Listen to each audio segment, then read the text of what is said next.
If you'll indulge me, imagine for a moment it's 15 below zero in North Pole, Alaska. It's the perfect temperature for dog mushing competition. You're 7 years old and it's February. You've just clinched the championship title with your team.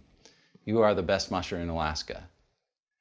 You're a good student, you're a fair hockey player, and you enjoy canoeing, camping, hiking, and all the other outdoor activities.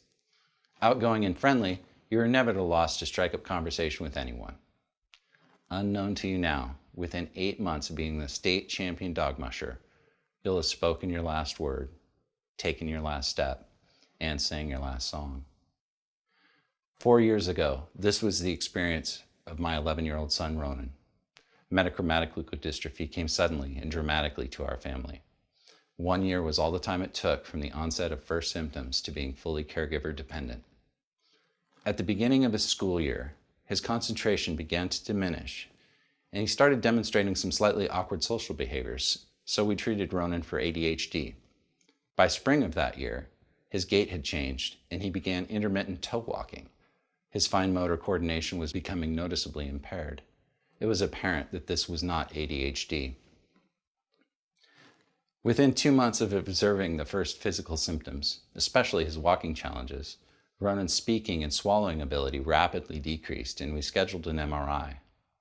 His diagnosis of a degenerative terminal condition was shocking, and the knowledge that there were only symptom management therapies available heartbreaking.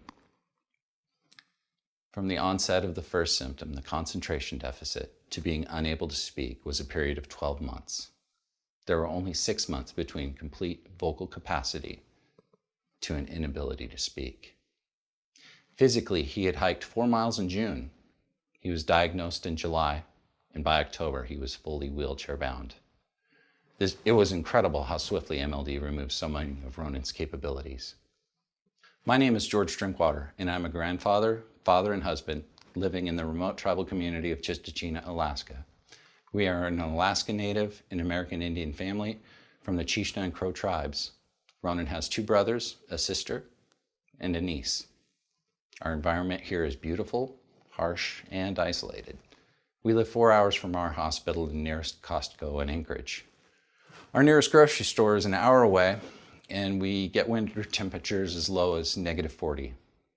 Ronan has thus far traveled about 24,000 miles to receive care and treatment since his diagnosis, and going forward, he will need air ambulance medevac for urgent care needs. His present condition is such that now, 4 years since symptoms began, he has no voluntary motor function. There are no areas of independence in his life. He cannot move, he cannot eat, toilet, or speak.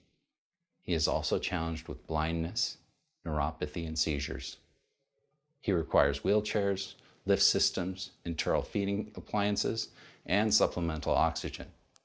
One appliance that he would benefit from is a high-flow nasal cannula, a therapy he has used multiple times in the hospital, and one that his providers would prescribe, but is not approved for home use for his condition.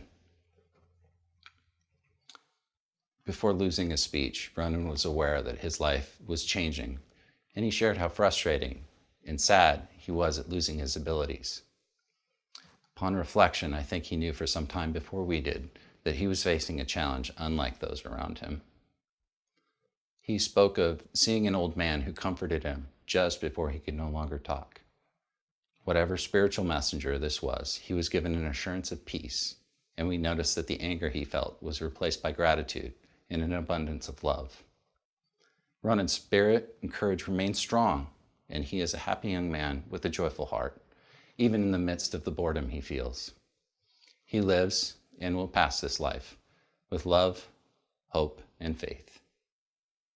I want to leave you with a prayer of our late tribal leader and matriarch, Katie John. May God, who created our world, send his spirit to be in you. May he protect you from evil. May his blessing be upon the land. May the land be good where we walk. May the animals have enough to eat for winter. May the water be good, and may the goodness of God dwell within you. Amen. Shanann. Thank you all for listening.